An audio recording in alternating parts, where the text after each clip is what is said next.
အားလုံးပဲမင်္ဂလာပါရှင်ဒီနေ့ရောကျမကတပတ်စာဈေးဝယ်လာလေးပေါ့နော်လေးပြထားဖြစ်ပါတယ်ရှင်အရင်ဆုံးကျမကအီလန်ဆက်ပြရဲပြီးရင်ကောင်းမောင်ရဝယ်လာတယ်ပေါ့နော်ဒါကတော့ကိုက်လန်တစ်စီးဖြစ်ပါတယ်ကိုက်လန်တော့1500ပေးခဲ့ရပါတယ်ဒါနဲ့တက်ပါတယ်အများကြီးကိုပါတယ်ပေါ့နော်ပြီးရင်စက်သွန်ဖြူက2000ဘုံဝယ်ခဲ့တာ2000ဘုံပြီးရင်စက်သွန်ကြီး900ဘုံစက်သွန်ကြီးကတော့အခုဈေးတွေပုံနေရပေါ့နော်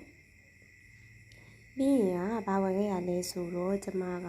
ကြက်ကုန်းမောင်ကျော်အတွက်မရုပ်ပွားသေးရပြီးရင်ရွှေပေးသီးခေါ်မလားမသိဘူးအဲ့ဒါလည်း1000ပေးရတယ်ပြီးရင်မရုပ်ပွားသေးရလည်း1000ကြက်သွန်ပေး900တောင်ပေးခဲ့ရတာရှင့်ဒါကြက်ကုန်းမောင်ကျော်ဆိုပြီးတော့ဝယ်လာပါတော့ပြီးရင်ဘာဝယ်ခဲ့သေးလဲဆိုတော့ကမွန်ချင်းဝယ်ခဲ့တယ်ပြီးရင်နန်းနန်းပင်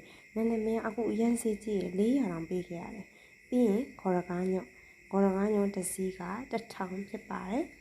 ဒါကတော့ပုံမှန်မေးတော့မသိဘူးပေါ့နော်ပြီးရင်ခင်းကျင်သီးက1000ဘူးမရုပ်သီးစိမ်းက200ဘူး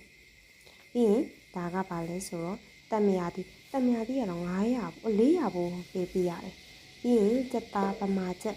ကတော့ဒီမှာ9500ပေးပြရတယ်ရှင်ပြီးရင်ပစုံအသေးလေးရယ်ပြီးရင်ပစုံအကြီးရယ်နောက်တစ်ခုက9ရယ်ပေါ့နော်9ကတော့အများကြီးဝယ်လာခဲ့နေတယ်4000ပဲပေးပြရတယ်9တော့ကိုတက်မှာရှင်9တော့ရှင်မောင်စားပေါ့နော်ဒီမှာ9ကိုကြော်စားတာကြိုက်တယ်ပြီးရင်တော့ဈေးသွားရင်မဝယ်မဖြစ်ကတော့အသီးပေါ့နော်တဲသီးတစ်လုံးကို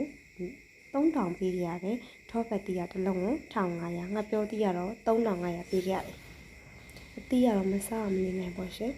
ပြီးရင်တော့ကျွန်မအားလုံးကိုတန့်စင်ပြီးရေခဲတတားတွေကိုထည့်မယ်ပေါ့နော်ငါးရည်လည်းချီပေါက်ပြီးရင်ကျွန်မရေခဲတတားမှာထည့်ငါကတော့တော်တော်ကိုလှုပ်လိုက်ရတယ်ရှင်ဒါပါပဲ